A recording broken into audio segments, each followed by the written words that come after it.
কালকে আমরা শুনছিলাম ভক্তিরসামৃত সিন্ধু গ্রন্থের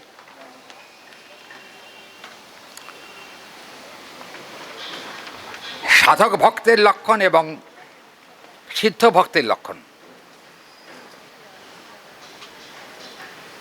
দেখুন, মাঝখানে কতগুলো স্তর আছে। সাধন থেকে সিদ্ধ পর্যন্ত কতগুলি স্তর, যা ভক্তিরসামৃত সিন্ধু গ্রন্থেই বলা হয়েছে। ভাগবত আদি শাস্ত্রে কিন্তু এই কথার উল্লেখ দেখা যায়। আদৌ শ্রদ্ধা তত সাধুসঙ্গ, অতো ভজনা ক্রিয়া তত অনর্থ নিবৃত্তি স্যাৎ, তত নিষ্ঠা রুচিস্তত অথাশক্তিস্তথা ভাব তথা প্রেমাভ্যুদঞ্চতি সাধকানাম ময়ং প্রেম ন। বলা হচ্ছে কি হাওয়া হচ্ছে নাকি? ও, আকাশটা একটু গণ্ডগোল। যাই হোক, গৌরীর ইচ্ছা। শ্রদ্ধার থেকে প্রথম স্তর শুরু। শ্রদ্ধা দুই ভাগে বিভক্ত। এক হলো কোমল শ্রদ্ধা, দুই হলো দৃঢ় শ্রদ্ধা। এই বাবা, কথা বলিস না এখানে। কোমল শ্রদ্ধাবান ব্যক্তির ভজনের যাজনের ত্রুটি থাকলে তার থেকে পতন হতে পারে, কিন্তু দৃঢ় শ্রদ্ধাবান ব্যক্তির কখনো পতন হয় না। গোবিন্দ চরণে যার কায়মন বাক্যে নিষ্ঠা উৎপন্ন হয়েছে, জীব গোস্বামীপাদ তিনি কিন্তু বলছেন রত্যা সামান্য কারণকা। আরে মায়া যে তোমার দিতে হবে না, বাবাদের দাও, তাহলেই হবে। মায়েরা মাদের দিক। আচ্ছা, হরি বল। জীব গোস্বামীপাদ বলছেন যে সামান্য কারণং প্রত্যা বিপদস্থ সপর্ধনাম নতৎ শ্রদ্ধয়া প্রাপ্তোপি ভক্তিয়া প্রেম ভক্তা কদাপি ন। তার মানে শ্রদ্ধা যার দৃঢ় হয়নি, প্রেম ভক্তি তার কাছ থেকে অনেক দূরে। জীব গোস্বামীপাদ কিন্তু একটুখানি চেঁচে ছুলে কথা বলেন তো, তার কথার কিন্তু মর্যাদা আলাদা। জীব গোস্বামীপাদের শ্রীমদ্ ভাগবতে নবম স্কন্ধের যে টিকা আমরা দেখতে পাই, তাতে দেখা যায় জীব গোস্বামীপাদ বলছেন আদৌ শ্রদ্ধা তত সাধু সঙ্গ। আগেই ক্ষমা চেয়ে এনেছি। ক্ষমা চাচ্ছি একটা কারণে, সময়ের অভাব। কালকে তো 11টায় বসে বলেছিলাম, আজকে 1 ঘন্টা পিছিয়ে আছি, কিন্তু ভোগের টাইম হয়ে এসছে, অর্থাৎ সময় নষ্ট করা যাবে না। আমাকে কোনো কোনো ভক্তরা বলে বাবা আপনি 8 ঘন্টা বলে ছেড়ে যান, কিন্তু কালকের থেকে যে প্রসঙ্গ আলোচনা আরম্ভ হয়েছে সে তো 8 ঘন্টায় বাবা কিছু বলা যাবে না। দেখ, যতটা পারা যায়। আমার গুরু মহারাজ বলতেন যে হরিকথা যখন হয়, ভগবানের ভোগ তো লাগাতেই হবে, কিন্তু যদি হরিকথা চলতে থাকে আর দিকে ভোগও হতে থাকে, তাতে কোনো আপত্তি নাই। ভোগারতি কীর্তন না হলেও কোনো অপরাধ হবে না, কারণ হরিকথার শ্রেষ্ঠত্ব ভোগারতি কীর্তনের থেকে অনেক বেশি। ওই জন্য জীব গোস্বামীপাদের উক্তি অনুসারে নবম স্কন্ধের টিকায় অম্বরীশ মহারাজের চরিত্রে সেখানে কিন্তু আমরা দেখতে পাচ্ছি জীব গোস্বামীপাদ বলছেন সান্দ্রানন্দ বিশেষাত্মা তৎ সংস্থিত বা পরমাহীন সাধ্যস এব তত্র বউ প্রেমা ভক্তি রেখার ফোন বন্ধ করুন। কি পাঠ শুনতে এসছেন না কি কি আর বিঘ্ন সৃষ্টি করছেন? মনটাকে বিষণ্ণ করে দেন। বাবা ফোনটাকে বন্ধ করুন। কালকেও পাঠে বলেছি, তাও আপনার তো বোধ নেই। আচ্ছা, কিন্তু দেখবেন জিহ্বান ভক্তি ভগবান নাম গুণধেয়। কালকে পাঠে বলেছি না, জীব তো সকলের আছে, কিন্তু কৃষ্ণ বলবার জিহ্বা সকলের আছে না, নেই। শিয়াল কুকুর ভেড়া গাধা এসব অনেক জীব আছে, কিন্তু হরি বলবার জিহ্বা একমাত্র গৌর হরি আমাদেরকেই দিয়েছেন। আমাদের এ বিষয়ে কিন্তু আমরা গর্বিত। গর্বিত কেন? একটা করবে দেখবেন মহাজনী পদে বিদ্যাপতির পদ আছে, বিদ্যাপতি বলছেন যে রাধারানী এক সময়তে আমার আজকে আরেকবার ক্ষমা চাইব, সেটা হলো যে আজকে রাধারানীর কথা বলবো, কালকে পাঠে বলেছিলাম, কিন্তু কী করে হবে মা, আজকে তো বলা খুব সমস্যা হবে, রাধারানীর কথা আরম্ভ তো শেষ হবে না, এ হলো কথাটা। যদি বলতে না পারি ক্ষমা করবেন, কালকেও আমার পাঠ আছে, এখানে নয়, বাবার ঠিকানাটা জানি না। হ্যাঁ, ময়না বেলতলা। হ্যাঁ, আর্তিবক বেলতলার কাছে। আমি তো ঠিকানা জানি না, নিয়ে গেলে তো আমি যেতে পারবো। আচ্ছা, হরি বল, কথাগুলো বলি আগে। তত বা বিসর্গ সংসর্গ অবিসর্গম ইতি স্থিতা পরমকারণে নতদ গোবিন্দ ভজনমপি পাণ্ডিত্যং ব্যর্থমাপন্নে। যদি কোনো বড় পণ্ডিত, সে অনেক পাণ্ডিত্য আছে কিন্তু হরিভক্তি নাই, কী হবে তাতে? লাভ হবে কিছু? একটা একটু কড়া কথা বলি, পাণ্ডিত্য আছে বটে কিন্তু হরিভক্তি না থাকার জন্য শাস্ত্র বললেন স্বগর্ধবামপি মুচ্যতে, সে কিন্তু গাধার মতো। গাধা কি করে? গাধা কিন্তু বইতে পারে অনেক, কি বলেন, চাল বহন করে, ডাল বহন করে, চিনি বহন করে, রসগোল্লা বহন করে, যা কিছু তার পিঠ দিয়ে বহন করানো হয়। গাধাকে যদি জিজ্ঞেস করেন বাবা বালিটা খেতে কেমন আর চিনিটা খেতে কেমন, গাধা কি উত্তর দেবে? গাধার কি উত্তর হবে? কি কথা বলছে না কেন? হ্যাঁ, জানে না। কারণ কি বলেন তো? সে কোনোদিন খায় নাই, তো সে শুধু বহনই করেছে, আস্বাদন করে নাই। তার পক্ষে কিন্তু কোনোক্রমেই বস্তুর স্বাদ পাওয়াটা সম্ভব নয়। হ্যাঁ, পণ্ডিত অনেক আছেন কিন্তু হরি বলতে গিয়ে, হরি বলতে কেন নয়ন ঝরে না, কি মহাজনের কথা আছে না, হরি বলতে কেন নয়ন ঝরে না, কেন ঝরে না? নয়ন শরণাগতির অভাব, এই জন্য নয়ন ঝরছে না। আসল কথা, রোজ চেঁচাচিতে আমার গলার অবস্থা শোচনীয়। এখন এই আমার আবার গুরু মহারাজের নির্দেশ আছে, হরি কথা বলবে উদাত্ত কণ্ঠে, একদম ধীরে ধীরে ঝিমিয়ে ঝিমিয়ে কথা বলবে না। কারণ হরি কথায় কিন্তু স্পিরিট যদি না থাকে বাবা, ভক্তের অন্তঃকরণে গেঁথে যাবে না। যাই হোক, আমার কথাটা হচ্ছে, দেখুন এখানে জীবগোস্বামী বাদের একটা টিকা বলবো আপনাদেরকে। জীবগোস্বামী বাদ বলছেন গর্ধব ভালো, খারাপ না। একটা কথা বলি, একজন মূর্খের মাথায় যদি একটা ভাগবত দিয়ে দেওয়া হয়, মাথায় করে ভাগবত নিয়ে তুমি পাঠের কাছে চলো,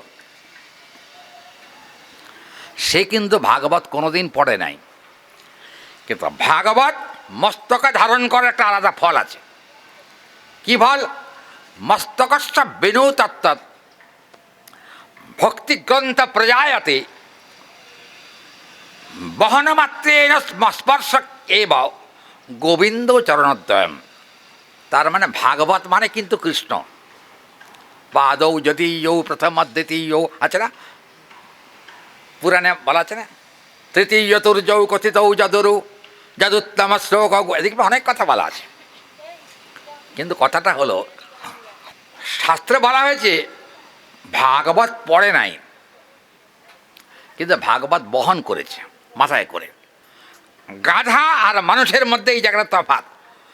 গাধা কিন্তু চাল বয়, ডাল বয়, ইট বয়, বালি বয়, সিমেন্ট বয়, চিনিও বয়, সে বইতে জানে কিন্তু আস্বাদ কোনোদিন যেমন করে নাই। ভক্তির চরিত্র সেরকম নয়। ভক্তির চরিত্র হলো, ভক্ত যদি গুরু কৃপা বলে, যদি গুরুদেবের নির্দেশ পালন করতে গিয়ে ভাগবত বহন করে চলে, গাধার সঙ্গে ভক্তের একত্ব প্রাপ্তি কোনোদিন হবে না। কি করে হবে? বললেন যে গাধা তো গাধাই, অনুভব শূন্যতা আছে তার। আর ভক্ত যারা হন তারা যদি ভাগবত বহন করতে করতে একবার স্মরণে আনেন যে তো ভাগবত তো বটেই, কিন্তু আমার মনে হয় আমি যেন গোবিন্দকেই বহন করে নিয়ে যাচ্ছি। এই যে আমি গোবিন্দকেই বহন করে নিয়ে যাচ্ছি, এই অনুভবের দ্বারা কি হয়? এই অনুভবের দ্বারাতে আমার পূর্বজন্মার্জিত ভক্তি উন্মুখে সুকৃতির ফলে আজকে ভাগবত মস্তকে ধারণের সৌভাগ্য হয়েছে। ভাগবত যদি আমাকে কৃপা করেন তাহলে আমারও কোনোদিন প্রেমভক্তি লাভ হবে, আর দুই নয়ন জলে ভেসে প্রেমানন্দে হার আরে বলে কীর্তন করতে পারবো, এতে কোনো সংশয় নেই। ওই জন্য কিন্তু এখানে বলা হয়েছে বৃহৎ ভাগবতামৃতে শ্রী সনাতন গোস্বামীপাদ তিনি কিন্তু চমৎকার করে দৃষ্টান্ত স্বরূপ পরপর পরপর বলছেন। বৃহৎ ভাগবতামৃতে বলা হয়েছে প্রেমিক ভক্তের সংখ্যা খুব কম। চৈতন্য চরিতামৃত দেখবেন, সেখানে কবিরাজ গোস্বামীপাদ বলছেন যে তার মধ্যে স্থাবর জঙ্গম দুই ভেদ, জঙ্গমে তির্যক জলস্থলচর বিভেদ, তার মধ্যে মনুষ্য জাতি অতি অল্পতর, তার মধ্যে ম্লেচ্ছ পুলিন্দ বৌদ্ধ সবর, বেদনিষ্ঠ মধ্যে অর্ধেক বেদ মুখে মানে, বেদ নিষিদ্ধ পাপ করে ধর্ম নাহি গণে, আর ধর্মনিষ্ঠ মধ্যে বহুত কর্মনিষ্ঠ, কোটি কর্মনিষ্ঠ মধ্যে এক জ্ঞানী শ্রেষ্ঠ, কোটি জ্ঞানীর মধ্যে হয় একজন মুক্ত, কোটি মুক্ত মধ্যে দুর্লভ এক কৃষ্ণ ভক্ত। কি হরি বল! ভক্ত কি বোঝেন? বোঝা গেল ভক্তটা কি? এত সহজ নয়, অনেক কঠিন। ভক্ত হওয়া বাবা খুব কঠিন। বৃহৎ ভাগবতামৃতে সনাতন গোস্বামীপাদ পঞ্চবিধ ভক্তের কথা বলেছেন। মনোযোগ করুন কথাগুলোতে। বেশি সংস্কৃত বলা হয়ে গেলে আমার অপরাধ নেবেন না আপনারা। আমার ছোটোবেলা থেকে এই অভ্যেস। গুরুদেব বলেছেন যে প্রমাণ ছাড়া কোনো কথা বলবে না। যাই হোক, বৃহৎ ভাগবতামৃতে দেখি জ্ঞান ভক্ত, জ্ঞানী ভক্ত। জ্ঞানী ভক্তকে বললেন ভরত মহারাজ। ভরত মহারাজ হচ্ছেন জ্ঞানী ভক্ত। শুদ্ধ ভক্তকে বাবা, শুদ্ধ ভক্তকে অম্বরীশ মহারাজ। নববিধা ভক্তি একসঙ্গে যাজন করছেন তিনি অম্বরীশ মহারাজ। আর প্রেম ভক্তকে বৃহৎ ভাগবতামৃতে হনুমান প্রেম ভক্ত। আর শুধু তাই না, প্রেমপর ভক্তকে, প্রেমপর ভক্ত হল অর্জুন আদি পঞ্চপাণ্ডব। আর শুধু তাই নয়, কিন্তু প্রেমাতুর ভক্তকে, প্রেমাতুর ভক্ত হচ্ছেন শ্রীমান উদ্ধব মহারাজ। আচ্ছা, ভাগবতে উল্লেখ আছে উদ্ধব মহারাজের মতো প্রেমাতুর ভক্ত একসময় ব্রজকবিগণের প্রেমভক্তি দর্শন করে তিনি ভগবানের কাছে প্রার্থনা করছেন যে আমার সে সৌভাগ্যের দিন কবে হবে যেদিন ব্রজগোপীর অসংখ্য চরণধুলার মধ্যে একটা চরণধুলির কণ মাথায় নিয়ে প্রেমানন্দে জয় রাধে বলে আমি কীর্তন করতে পারব। এ ভাগ্যটা কিন্তু সকলের পক্ষে সম্ভব না। পঞ্চবিধ ভক্তের কথা বৃহৎ ভাগবতামৃতে বলা হয়েছে। কিন্তু একটা কথা, অনুরক্ত রতয়ো যস্মাৎ রূপ গোস্বামী, যারা ভজনে অনুরক্ত নন তারা কোনোদিন প্রেমভক্তির সন্ধান পেতে পারবেন না। ভজনে অনুরক্তি কাকে বলে? ভজনে অনুরক্তি হলো যেমন সনাতন গোস্বামীপাদের শ্রীমদ্ ভাগবতের দশম স্কন্ধের রাসপঞ্চাধ্যায়ের টিকা সনাতন গোস্বামীপাদ বলছেন হরিনাম গ্রহণাদিভি, একটা বহুবচনান্তক পদ এখানে প্রয়োগ হয়েছে এই টিকাতে। তার মানে এক নম্বর হলো হরিনাম গ্রহণ। দেখবেন চৈতন্য চরিতামৃতে আছে ভজনের মধ্যে শ্রেষ্ঠ নববিধা ভক্তি তারপর কি বাবা মায়েরা কার বনে আছে? কথা কয় না কেন? ভজনের মধ্যে শ্রেষ্ঠ নববিধা ভক্তি, কৃষ্ণ প্রেম কৃষ্ণ দিতে ধরে মহাশক্তি, তার মধ্যে সর্বশ্রেষ্ঠ সে নাম সংকীর্তন, নিরপরাধে নাম লইলে পায় প্রেমধন। আর কি বাকি আছে বলুন তো? তবে হ্যাঁ, অপরাধ শূন্য হইয়া লহক সদা নাম। অপরাধ শূন্য না হতে পারলে শুদ্ধ নামের উদয় হবে না। এখানে কিন্তু বলা আছে, চৈতন্য চরিতামৃতে অন্যত্র দেখবেন ভক্তি অঙ্গ কটা, কতগুলো ভক্তি অঙ্গ বাবা? কি বাবা? পঞ্চাঙ্গ নয় বাবা, ভক্তি অঙ্গ কথা হরিভক্তি বিলাসে কি বলা হয়েছে? না বাবা, ভাগবতের কথা এটা। মূলত 64 প্রকার ভক্তি অঙ্গের কথা হরিভক্তি বিলাসে আছে, 64 প্রকার। আচ্ছা, এখানে যারা আপনারা বসে আছেন বা আমি আমার কথাও বলছি, 64 প্রকার ভক্তি অঙ্গ যাজন করা কি আমাদের মতো বদ্ধ জীবের পক্ষে সম্ভব? কি বাবা সম্ভব? কি বাবা আপনারা কি বলেন, সম্ভব? আমার তো মনে হয় না। আমাদের মতো কলিহত জীবের পক্ষে 64 প্রকার ভক্তি অঙ্গ যাজন করা অত্যন্ত কঠিন।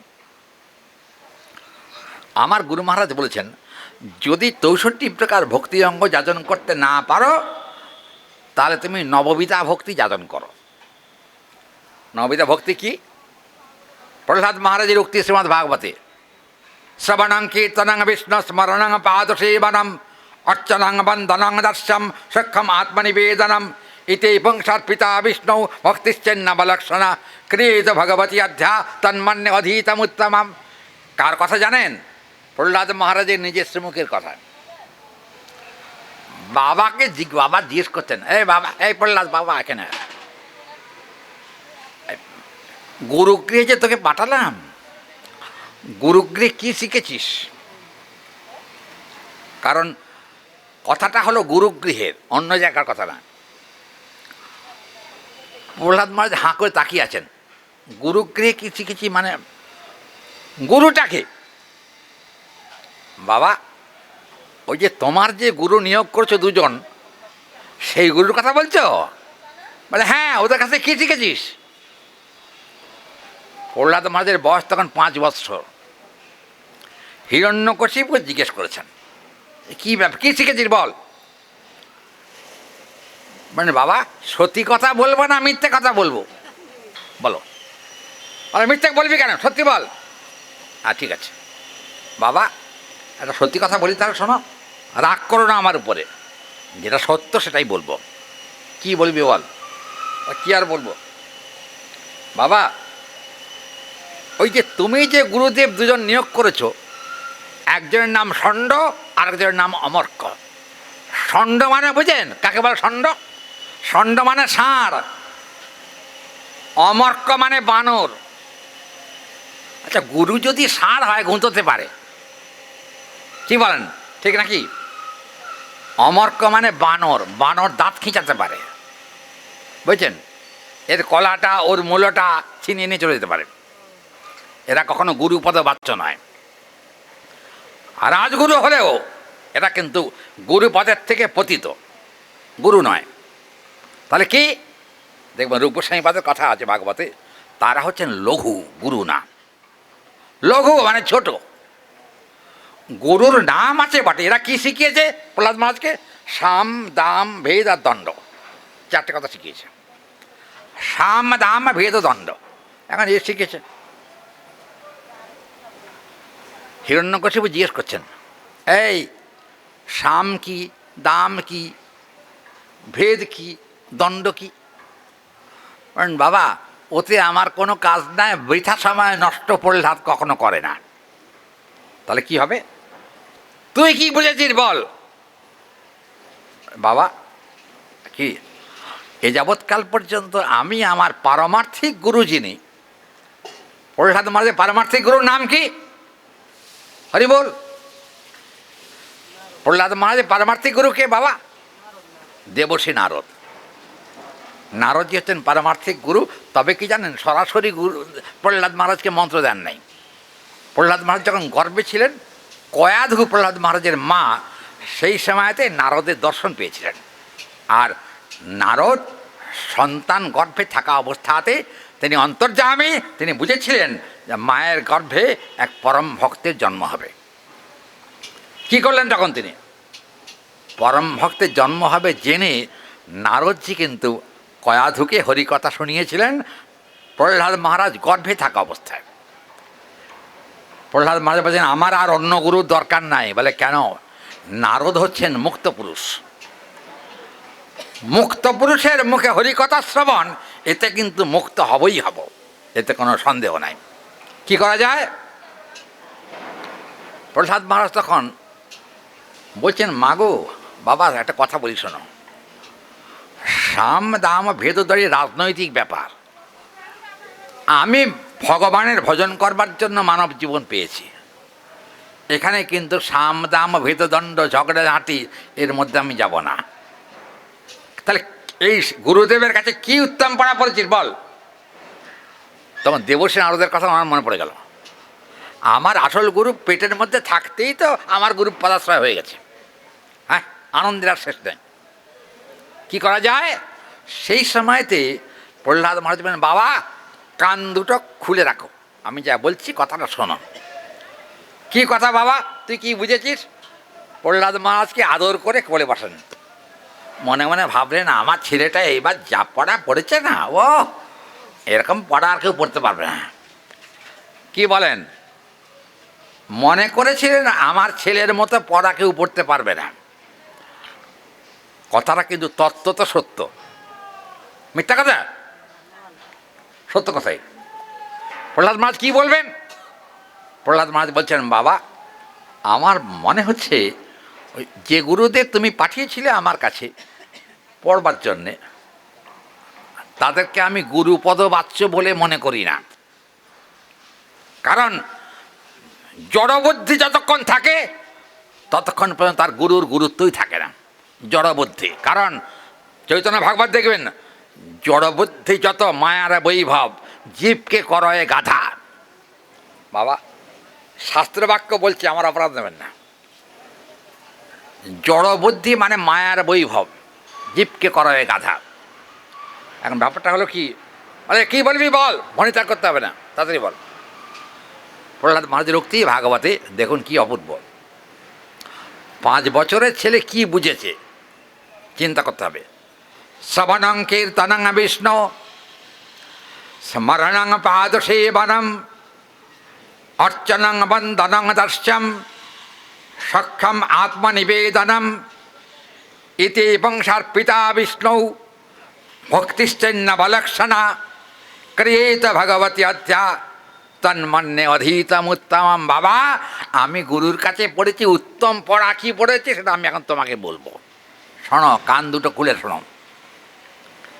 এখন মনে করেছে যে ওই রাজনৈতিক গুরুগুলো যা শিখিয়েছে তাই বোধহয় বলবে, কিন্তু সংস্কৃত যখন বলছেন প্রহ্লাদ, হিরণ্যকশিপুর কানে সংস্কৃত বুঝতেই পারলো না। কী হলো তখন? হরি বল, হরি বল, জয় গৌর হরি। বাবা পড়ে যাবে বোধহয়, পড়বেন না বাবা? হ্যাঁ, সোজা হয়ে বসুন একটু, সিদ্ধান্ত সোজা করে বললে ঘুম আসবে না। আচ্ছা ঠিক আছে। আসল কথা কি জানেন, বক্তার সামনে শ্রোতা যদি একটুখানি নিদ্রা ভাব আসে তখন বক্তারও মনে হবে আমার একটা বালিশ দরকার। বুঝেছেন কথাটা? কি বাবা মিথ্যা কথা বললাম? কারণ কি জানেন, শ্রবণাদপি বক্তা শ্রবণ ক্ষেত্রে না আরুষাশিস প্রতর্দনা। এখানে বলছেন যে বক্তা যদি হরিভক্ত না হয়, শুধু পণ্ডিত বক্তা হলে তার মুখে হরিকথা শুনলেও কোনো লাভ হয় না। একটা কথা বলি, আমার যখন বয়স 5 বছর তখন গুরু মহারাজ আমাকে বসিরহাটে নিয়ে যান। বসিরহাট আমাকে বললেন চলো বসিরহাট যাবে। আচ্ছা গেলাম বসিরহাটে। এই গুরু মহারাজের পাঠ শুনতাম আর পাঠ নোট করতাম সে সময়।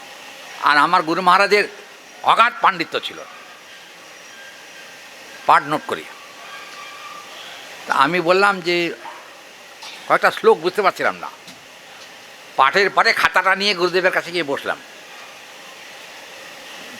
এই শ্লোকটা অর্ধেকটা লিখতে পেরেছি, অর্ধেকটা পারি নাই।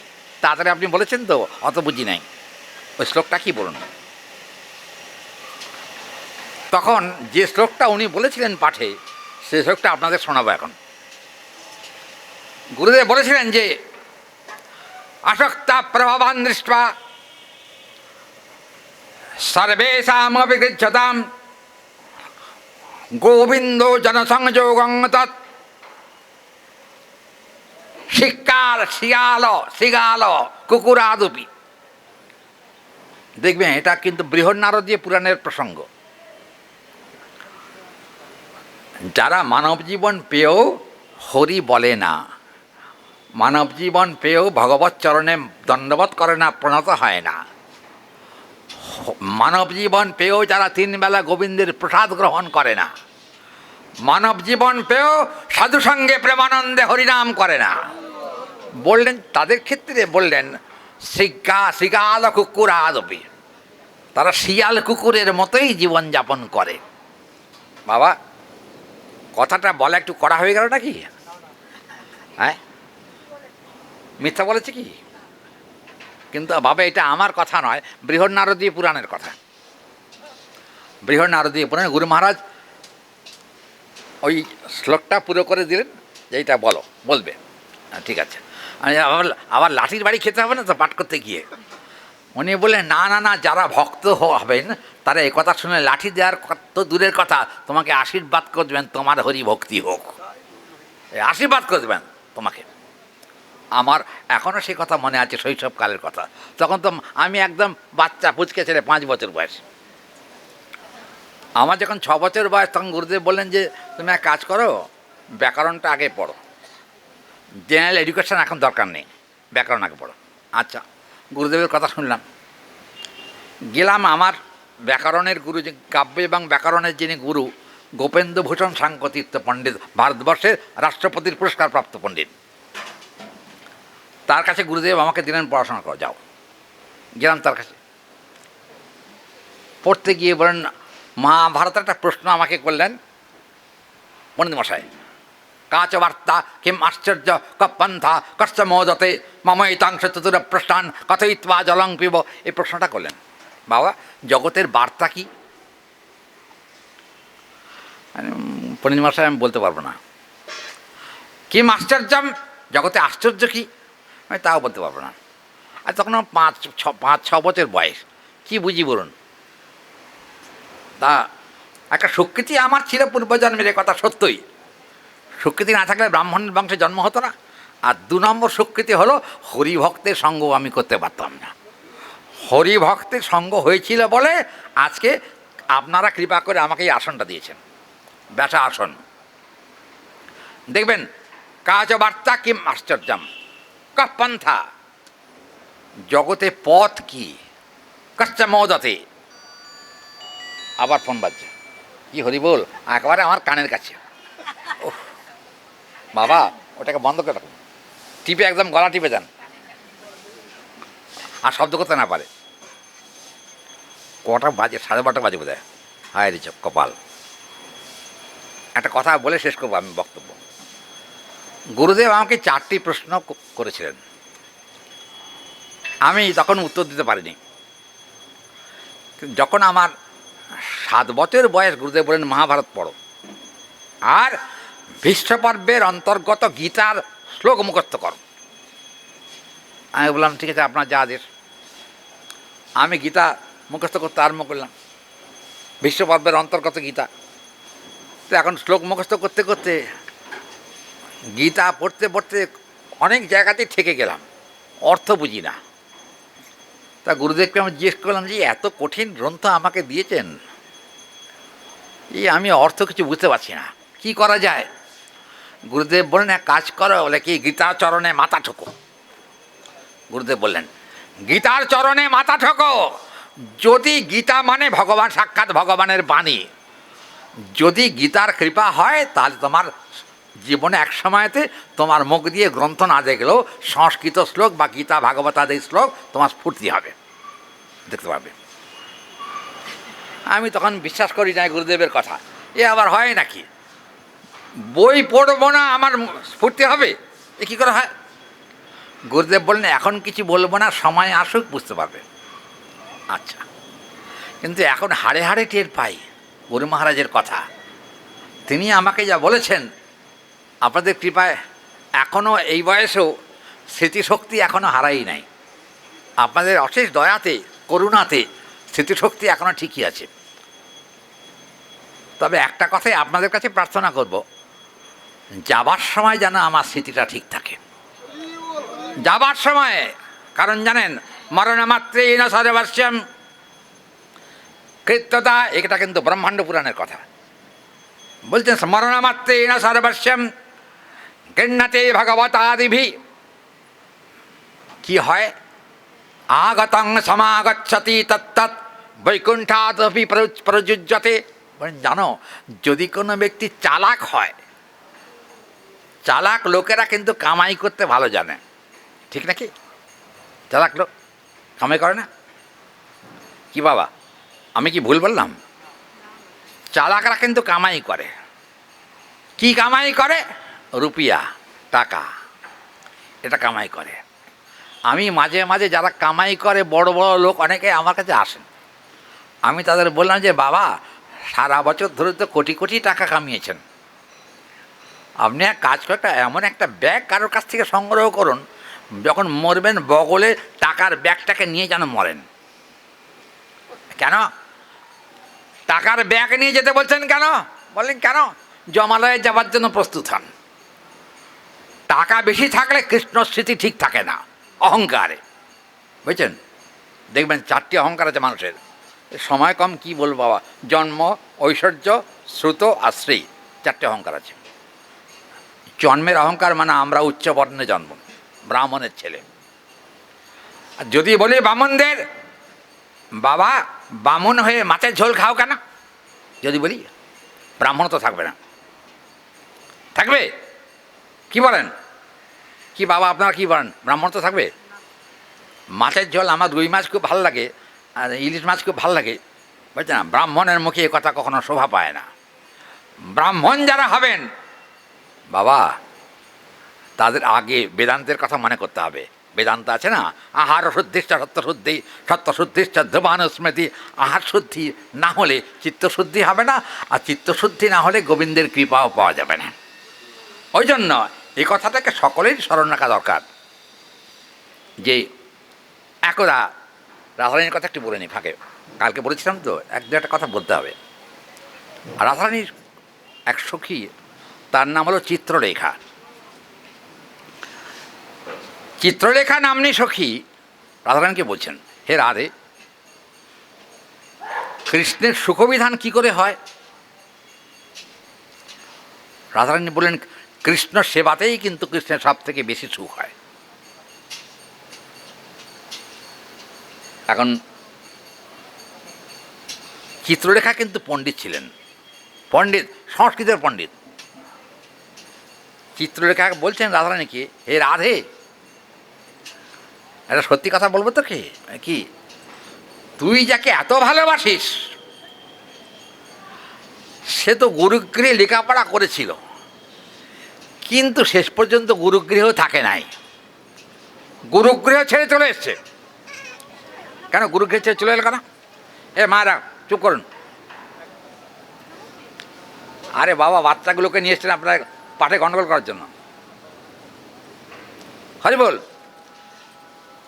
বললেন যে কৃষ্ণ কিন্তু গুরুগৃহের যে লেখাপড়া তখনকার দিনের, এখন কিন্তু ওই 1 to 10 না, এরকম নয়। এখনকার সময়তে কিন্তু 11 to একবারে গ্রাজুয়েশন কমপ্লিট, ওরকম বিদ্যা তখন ছিল না। আমার সময়ও কিন্তু এই কি বলবো, আর বললে আপনারা রাগ করবেন, তখনকার সময়তে অর্থকরী বিদ্যার প্রাধান্য ছিল না। অর্থকরী বিদ্যা, আমার যিনি শিক্ষক ছিলেন তিনি কিন্তু জীবনে আমার কাছ থেকে একটা নয়া পয়সা চাননি। কেন? আমাকে বলেছেন তিনি, গোবিন্দভূষণ সাংখ্যচিত্ত, বাবা সব পাওয়া যায়, টাকা পাওয়া যায়, পয়সা পাওয়া যায়, অর্থ পাওয়া যায়, বৈভব পাওয়া যায়, সব পাওয়া যায়, কিন্তু বাবা হরিভক্তি কিন্তু পয়সা দিলে পাওয়া যায় না। হরিভক্তি যদি কাউকে পেতেই হয় তাকে আগে কিন্তু সাধুসঙ্গ করতে হবে, ভালো হবে না। দেখবেন কপিলদেব মাতা দেবাহুতিকে শ্রীমদ্ ভাগবত 3য় স্কন্ধে তিনি বলেছেন শতাং প্রসঙ্গান মম বীর্য সংবিদৌ ভবন্তি হৃৎকর্ণ রসায়নাক কথা তজ্জসনাথ আশু অপবর্গ বর্তমানে শ্রদ্ধা রতির ভক্তির অনুক্রমেষ্যতি। এখানে কিন্তু বলছেন শ্রদ্ধা, রতি এবং ভক্তি। এখানে ভক্তি মানে কিন্তু প্রেম ভক্তি। আগে শ্রদ্ধা হওয়া দরকার, রতি হওয়া দরকার, তারপরে রতি মানে আসক্তি। আসক্তির পর কি হয়? আসক্তির পরিণতি কি? আসক্তির পরিণতি হলো প্রেম, প্রেম ভক্তি। কপিলদেব মাকে বলছেন, মাগো তুমি আমার এই শ্লোকটাকে ভালো করে স্মরণ করো, চিন্তন করো। তো কপিলদেব তো শিশু, বাচ্চা, মাথা হাত বুলিয়ে বলেন, বাবা তুই এই ছোট বয়সে কোন টোলে পড়েছিস রে? কোন সংস্কৃত টোলে পড়েছিস? বলেন, আমি সংস্কৃত টোলে মা পড়ি নাই। তাহলে সংস্কৃত বলছিস কী করে? তখন কপিলদেবের একটা চমৎকার উক্তি আছে ওখানে। কপিলদেব বলছেন, নতৎ প্রার্থয় সমাবেশ্যা মাগো শাস্ত্রাদিকং কথা শুনঃ দিব্যেতি মাগো জ্ঞানঞ্চ তৎপরম গুরু প্রদাশ্রয়ং ভবেৎ। একটা কথা বলি, আমি কিন্তু গুরুগৃহে এলে গুরুদেবের আশীর্বাদ যদি কারোর মাথায় থাকে, সে অবশ্যই পাণ্ডিত্য, ঐশ্বর্য, সম্পদ, বৈভব এবং হরিভক্তি সবগুলো গুরু কৃপা একসঙ্গে পেয়ে যাবে। পাণ্ডিত্যের জন্য আলাদা করে তার টোলে না পড়লেও চলবে। এখন গুরুদেবকে আমি বললাম যে আপনি আমাকে টোলে পাঠালেন কেন সংস্কৃত পড়তে? আপনার কৃপাতেই তো হয়ে যেত। বলেন, না আমার ইচ্ছা হলো। বাবা তুমি তো আমাকে বলেন কি বিয়ে করবে, কি তুমি বিয়ে করবে? আর গুরুদেব আপনার চরণে আর আমি কি বলবো, আমার একটাই মনে মনে বাসনা আছে, যে কদিন জীবনে বাঁচি সে কদিন যেন চোখের জলে হা গৌরহানি তাই বলতে পারে, আর কিছু দরকার নেই। আর বিবাহ তো আসে আর যায়, গীতা দেখবেন আগমা পাই না। গীতায় ভগবান বলছেন এখানকার সুখ আসে আর যায়, আসে আর যায়। কি বাবা সুখ চিরকাল থাকে? কি বাবা সুখ চিরকাল থাকে? কতদিন থাকে সুখ? কতদিন থাকে? কি এটা কথা কয় না, সংসার করছে তাও কিছু কথা বলছে না। সুখ কতদিন থাকে বাবা? হ্যাঁ কতদিন? হ্যাঁ বলবে না? আমি বলে দিই যদি বলেন, আদেশ করেন যদি। হ্যাঁ, বিবাহের 1 বৎসর পর্যন্ত সুখ থাকে। 1 বৎসর পেরিয়ে যাওয়ার পরে কিন্তু গণ্ডগোল, খুঁটিনাটি খুঁটিমুটি কত রকম আরম্ভ হয়ে যায়, হয় না? তাহলে কি করা যায় বলুন তো? এখন এ তো মহা সমস্যা। মানে এক কাজ করো, তোমার স্বামী যদি হরিভক্ত না হয় তাকে নিত্য হরিকথা শোনার ব্যবস্থা করে দাও। প্রতিদিন হরিকথা শ্রবণ কীর্তন করতে করতে তার ভিতরে ভক্তি সঞ্জাত হবে। আর ভক্তি সঞ্জাত হলে তার উগ্রতা ধ্বংস হয়ে যাবে, উগ্রতা থাকবে না। তখন সে কী করবে? সে তখন মনে মনে ভাববে, হায় রে জীবনের বহু সময় নষ্ট করে ফেলেছি, আর সময় নষ্ট করবো না, যে কদিন বাঁচি প্রাণ ভরে সাধু সঙ্গে হরি বলবো। তাহলে কি ব্যাপারটা কি? কারণ হরি না বললে, কালী বললে কাজ হবে না, শিব বললেও কাজ হবে না, দুর্গা বললেও কাজ হবে না। তাহলে কি হবে? কি বলবো? মরার সময় কি বলবো? হরি। মরার সময় বাবা কি মরার সময় কি বলে নিয়ে যায়? ও বাবা বলো হরি হরি বল। আজকাল আবার প্যাটার্ন করে বলে, বুঝছেন না? আমি একদিন মঠে হরিনাম করছি 3 তলায় ঘুরে ঘুরে, একটা মরা যাচ্ছিল। তা আমি ভাবলাম কী রে, কী হচ্ছে, কি যাচ্ছে এখানে? কিন্তু বলো হরিটা আবছা বোঝা যাচ্ছে, কিন্তু গলার টোনটা সম্পূর্ণ আলাদা। বলো হরি হরি, বলো হরি হরি। আরে কী রে এরকম করে বলে কেন? কী ব্যাপার কি? এ তো বলা উচিত না এরকম। কেন হরিনামকে অবমাননা করা হচ্ছে? এটা উচিত না। তার মানে যারা হরিনাম করছেন তারা হলো আলট্রা মডার্ন। এই ইংরেজি বলে ফেললাম, কিছু মনে করবেন না। তবে জীবনে কিছু ইংরেজির পাতা উল্টেছি তো গুরুদেবের দয়াতে। আলট্রা মডার্ন, কিন্তু ওইটাকে যদি ধরে রাখা যায় তাহলে হরি ভক্তি টিকবে না। টিকবে কী করে? গচ্ছন্ত পুনরাবৃত্তিং ভাগবতাদিহ। যদি ভাগবত ধর্ম অবলম্বন না করা যায় তাহলে বাবা যত ভজন সাধনের পথ আছে সবই ব্যর্থ হয়ে যায়। ভাগবত ধর্মকে অবলম্বন করতে হবে। মনে আছে কালকে পাঠে বলছিলাম, কালী উপাসনা করলে কি হয়, শিবে উপাসনা করলে কি হয়, দুর্গার উপাসনা করলে কি হয়, আর কৃষ্ণ ভজন করলে কি হয়। তাৎপর্যগুলোকে আমরা আস্তে আস্তে যদি না ভাবি তাহলে কিন্তু হবে না। এখানে কিন্তু আমরা শুনছিলাম বৈষ্ণব যিনি 12:30 বেজে গেছে, 12:30 বেশি হয়েছে। আচ্ছা, এই এখানে কী আছে রে আমাদের ছেলেরা? রান্না হয়ে গেছে? রান্না হয়ে গেছে? হ্যাঁ, পারোর গেছি, বলো তাহলে কি করব? আচ্ছা, হরি বল, যতক্ষণ পারো মন্দিরে যাক, আমি আস্তে একটু হরি কথা বলি। তো এখানে বলা হয়েছে যে চৈতন্য চরিতামৃতে বৈষ্ণবের 26টি লক্ষণ বলা আছে। চৈতন্য চরিতামৃতে কৃপালু আছে না, 1 নম্বরেই কিন্তু কৃপালু আছে। কৃপা যদি না থাকতো আমাদের গতি আর হতো না। গতি হতো কি? গুরু বৈষ্ণবের কৃপারূপ দৃষ্টিটা আমাদের উপর যদি না পড়তো তাহলে হরিভক্তি লাভ জীবনের সুদূর পারা হতো, পাওয়া যেত না হরিভক্তি। ওই জন্য কিন্তু এখানে সত্যই সে কথা বলা হয়েছে, গৃহ্ণাত ভগবতা দৃষ্টম ভাগবতং হি শ্রবণ কীর্তনে নাম সংকীর্তন সাক্ষাৎ পরাপেক্ষাম ওপি বিবর্ধতে। এখানে বলেন আমরা কিন্তু পরাপেক্ষা করে হরিনাম করি, পরাপেক্ষা, অন্যের অপেক্ষা। জমজমাট হরিনাম করতে গেলে 2খানা খোল হলে ভালো হয়, তাই তো? পরাপেক্ষা। এই যে ঝম্প কতাল আছে না, এখানে 5খানা ঝম্প যদি একসঙ্গে বাজে বেশ নাচতে ইচ্ছা করে, হয় না? ইচ্ছা করে, হ্যাঁ। কিন্তু ব্যাপারটা কি জানেন, বাজনাতে যে হরিনামের শব্দটা চেপে যাচ্ছে ওটা কিন্তু আমরা চিন্তা করি না। 5টা ঝম্প বাজনা যদি একসঙ্গে হয়, 2টো মৃদঙ্গ যদি একসঙ্গে বাজে, তাহলে কিন্তু গলার অত দূর পর্যন্ত তুলে নিয়ে যাওয়া যাবে না। যাবে?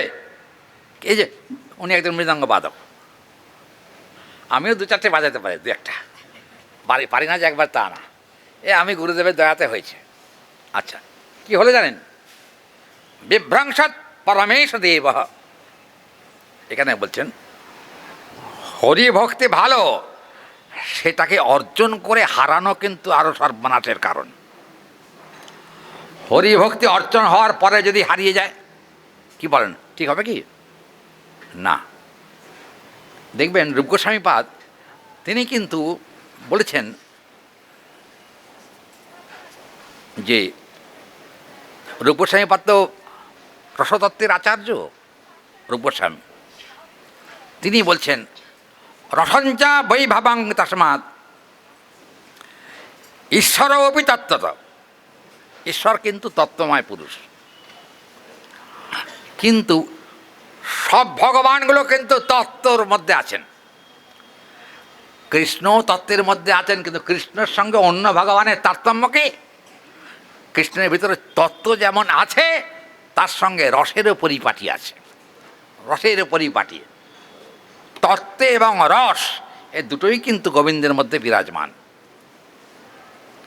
চিন্তা করুন, এই যে একটা কথা বলতেই হয় প্রসঙ্গক্রমে, রস কিন্তু আসলে 12টি রস, মুখ্য 5টি, 7টি গৌণ। 5টি যে মুখ্য রস আপনারা জানেন, আমরা সাধারণত বলে থাকি শান্ত, দাস্য, সখ্য, বাৎসল্য, মধুর, এই তো। কিন্তু সত্যি কথা বলি, শান্তটা কিন্তু রস পর্যায়ে পড়ে না, ওটা রতি পর্যায়ে পড়ে। দাস্যের থেকে রস শুরু।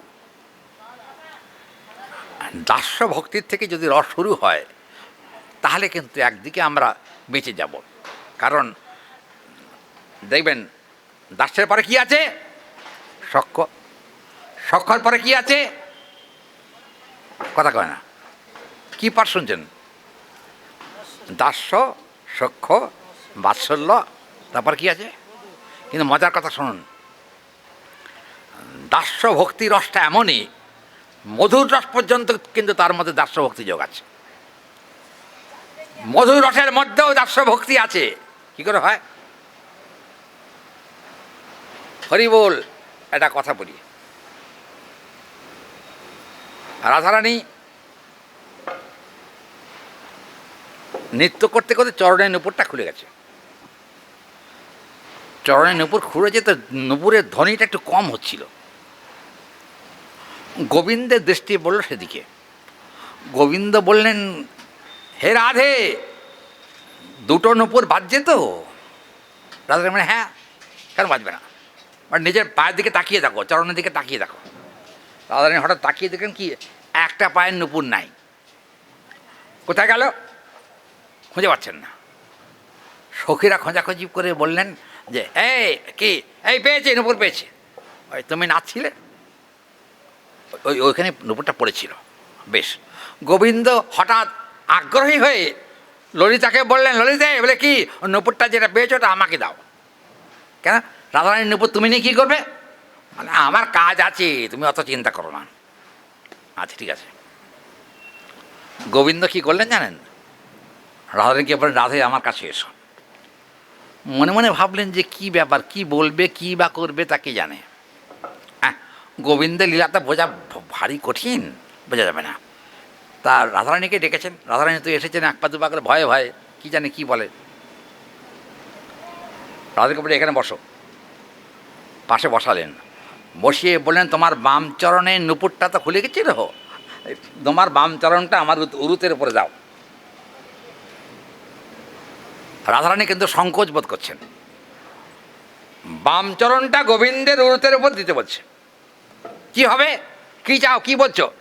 তুমি তোমার চরণটা আমার এখানে দাও, দিলে আমার মনে মনে আকাঙ্ক্ষা, বহুদিন ধরে আমি আকাঙ্ক্ষা পোষণ করেছিলাম তোমার চরণে আমি নিজে হাতে একটু নুপুর পরিয়ে দেব।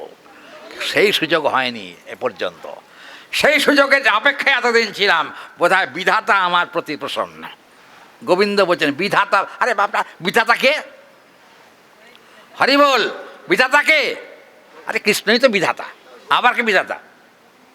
কিন্তু বিধাতার নাম বললেন কারণ লীলাটাকে রসপূর্ণ করবার জন্যে এই বিধাতার কথাটা উক্তি হয়েছে। মানে বিধাতার কাছে এতদিন বলেছিলাম মনে মনে, আমি তোমার চরণে নিজে হাতে নুপুর পরিয়ে দেবো। বেশ বেশ বেশ, খুব ভালো। রাধারানী চরণটাকে টেনে উরুতের মধ্যে রাখলেন, আর রেখে নুপুরটাকে ধরে ভালো করে একটু বেশি সময় নিয়ে নুপুর পরাচ্ছেন। কারণ কি বলুন তো? বেশি সময় দিয়ে নুপুর পরানোর কারণটা কি? হরি বল, এই প্রসঙ্গটা কোথায় আছে জানেন? কৃষ্ণদাস কবিরাজ গোস্বামী পাদকৃত গোবিন্দ লীলামৃতম গ্রন্থে এই প্রসঙ্গটি আছে। গোবিন্দ লীলামৃতম আমাদের পাঠ হল আশ্রমে, নিয়ম সেবার 1 মাস আমি হরিকথা বললাম, গোবিন্দ লীলামৃতম। যাই হোক, প্রথম স্বর্গ পর্যন্ত পরে 1 মাস চলে গেছে প্রথম স্বর্গে। এখন দ্বিতীয় স্বর্গে আর ঢুকতে পারি নাই, সময় হয়নি বলে। যাই হোক, গোবিন্দ কী করলেন? পরমানন্দিত চিত্তে রাধারানীর চরণটাকে ক্রোড়দেশে নিয়ে তিনি তখন নুপুরটা পরিয়েছেন। আর আরে আজকে সকালবেলা তুমি চরণে আলতা পরো নাই? মানে হ্যাঁ পড়েছি। তাহলে আলতাগুলো মুছে গেল কী করে? বলে কোথায় আছে তো আমার আলতা। বলে না, দেখতে পাচ্ছি খানিকটা আছে খানিকটা নাই, এই তো দেখতে ভালো লাগে। চরণটাকে সুন্দর করেই রাখতে হয়, জানো না তো? সুন্দর করে রাখো চরণটা। আচ্ছা, বলে কী দিয়ে সুন্দর করব? আমি তো আলতা পরে আমার পাটাকে ঠিকঠাক করি, তোমার যাতে দেখতে ভালো লাগে সেই জন্য করি। এক কাজ করো, আমার যদি দেখতে ভালো লাগে, এটাই যদি তোমার ইচ্ছা হয়, যেসব জায়গাগুলোর থেকে আলতা সরে গেছে তুমি এখানে চরণটা রাখো, আমি নিজে হাতে তোমার চরণ যুগলে আমি আলতা পরিয়ে দিচ্ছি। কি হলো? রাধারানীর চরণে গোবিন্দ নিজেই কিন্তু আলতা পরিয়ে দিয়েছেন। আলতা পরিয়ে দেওয়ার পরে গোবিন্দ বলছেন, রাধে আমার একটা বাসনা পূরণ করবে। কি বাসনা? বলে একটাই বাসনা, আমার জীবনে আর কিছু বাসনা নাই। বলে কি?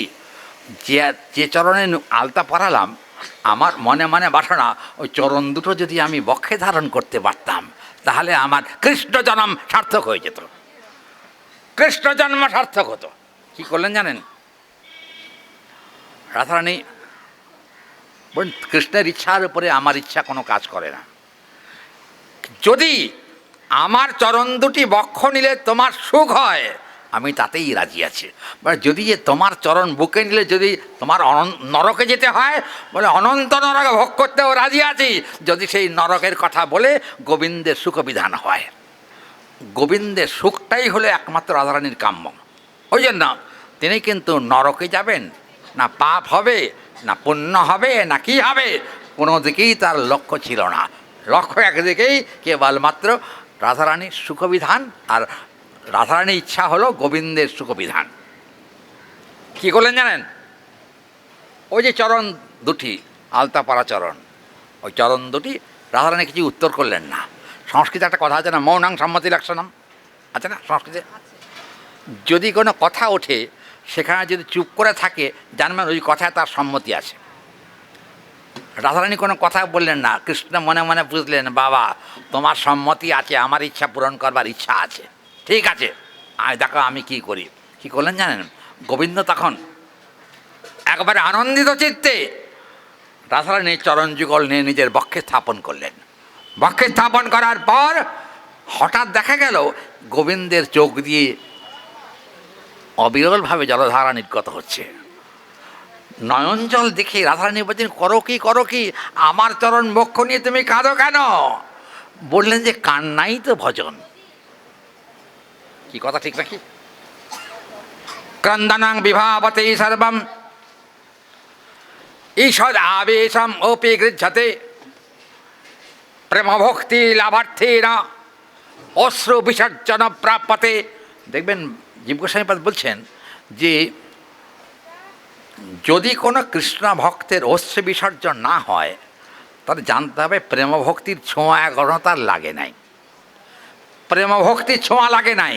কিন্তু যদি হাগৌর হানিতাই বলতে গিয়ে দুই চোখের জলে ভেসে প্রেমানন্দে নৃত্য করে, জানবেন তার ভিতরে প্রেমভক্তির স্পর্শ হয়ে গেছে, প্রেমভক্তির স্পর্শ হয়েছে। ওই জন্য ওই ভোগ গেছে, মন্দিরে ভোগ গেছে। পূজারি কোথায়? পূজারি কোথায়? আর ধর কানে শোনে না। পূজারি কোথায় আছে? তাহলে কি পাঠ শেষ করবো? আচ্ছা, হরি বল। দেখুন বৃন্দাবনের সবাই কি বলে ডাকে? হ্যাঁ, রাধে, তাই তো। কেন কৃষ্ণ কৃষ্ণ বলে না কেন? হরি বল, কৃষ্ণ কৃষ্ণ বলে না কেন? বলবে না, কারণ রাধারানীর দয়া না হলে কখনো কৃষ্ণ পাদপদ্ম পাওয়া যাবে না। আমরা যতই ভজন করি, যতই তার দিকে, আমি কোচবিহারে গেছি পাঠ করতে, বুঝলেন, কোচবিহারে মদনমোহন মন্দির আছে কোচবিহারে, একবার বিরাট রাসে ওখানে বিরাট উৎসব হয়। তো এখন পাঠে কিছু না হলেও 50,000 60,000 লোক হয় ওখানে, আর পাঠ করেও আনন্দ, প্রচুর ভক্ত সামনে, সব তিলক মালা একেবারে। যাই হোক, তো আমি বললাম সেদিন ওখানে পাঠে যে আমি তো এসেছি কিন্তু একটা দুঃখ নিয়ে যাচ্ছি। কী দুঃখ? না, কোচবিহারের মহারাজা প্রত্যেকটা মন্দিরে তিনি কিন্তু মদনমোহন বিগ্রহ প্রতিষ্ঠা করেছেন, কিন্তু মদনমোহন বিগ্রহ একা, ওখানে রাধারানী নাই। আমি ওদের বললাম কমিটিকে, বাবা সামনের বছর ডাকলে আর আমি আসবো না এখানে পাঠ করতে। কেন, কি ব্যাপার? রাধারানী যতক্ষণ প্রতিষ্ঠা না হবে ততক্ষণ আমি এখানে আসবো না। তখন ওরা বললেন, কেন রাধারানীর প্রতিষ্ঠার এত ব্যস্ততা কেন, কি ব্যাপার? আমি বললাম, জানেন, রাধিকা চরণ পদ্ম সকল শ্রের সদ্ম। হরি বল। রাধিকা চরণ পদ্ম সকল শ্রের সদ্ম।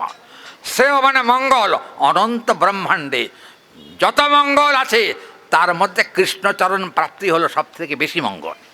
আবার কৃষ্ণচরণ প্রাপ্তিতে যত মঙ্গল আছে তার থেকে কোটি গুণ বেশি মঙ্গল হলো রাধারানীর শ্রীচরণ প্রাপ্তি। আর রাধারানীর চরণ প্রাপ্তি হলে সকল শ্রেয় সদ্ম, রাধিকা চরণ পদ্ম, রাধারানীর পাদপদ্ম হচ্ছে সকল শ্রেয়, শ্রেয় মানে মঙ্গল, সব মঙ্গলের আদি হচ্ছেন রাধারানী পাদপদ্ম। সনাতন গোস্বামীপাদের একটা সংস্কৃত গান আছে, একটু শুনিয়ে দিয়ে পাঠ শেষ করি। সনাতন গোস্বামীপাদ লেখা, রাধে জয় জয় মাধব দৈতে, রাধে জয় জয় মাধব দৈতে, গোকুল তরণী মণ্ডল মহিতে, গোকুল তরণী মণ্ডল মহিতে, রাধে জয় জয় মাধব দৈতে। এক এক রাধার কথা বলছেন কি না, জয় জয় মাধব দৈতে। তার মানে আপনারা দেখবেন, অনেকে বলেন, অনেক পাঠকদের মুখেও শুনেছি আমি, বেদে নাকি রাধারানীর কথা বলা হয় নাই। খুব কষ্ট পায় এসব কথা শুনলে।